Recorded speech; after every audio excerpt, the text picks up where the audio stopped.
Assalamualaikum, hai. So hari ni ada kawan Facebook je lah, Shipper di Aziz ni. You guys boleh follow. Memang followers dia beratus ribu.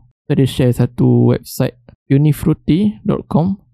So kalau kita tengok kat sini, anda boleh tengok lah website ni dia tawarkan dengan harga ringgit. So ini website dia. Saya nak tunjuk sikit lah, anda boleh tengok lah. Ni font family pun ada bahasa Cina.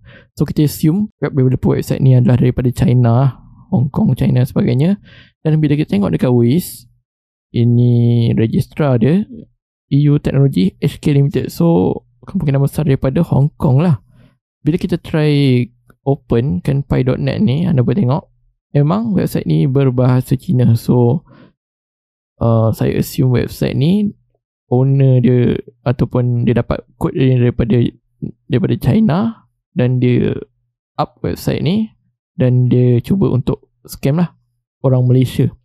Kenapa saya cakap orang Malaysia? Anda boleh tengok kat sini plus 60 ni memang kita tak boleh ubah kepada lain. Maksudnya plus 60 ni hanya Malaysia saja yang pakai, tak ada negara lain yang pakai. So cara untuk register semua anda boleh tengok lah. Pattern semua sama, jangan risau. Anda boleh tengok lah pattern dia sebiji macam scam-scam sebelum ni. Dengan yang tengah ada apa Android Genetic pun macam ni juga. Format dia tukar gambar je belakang.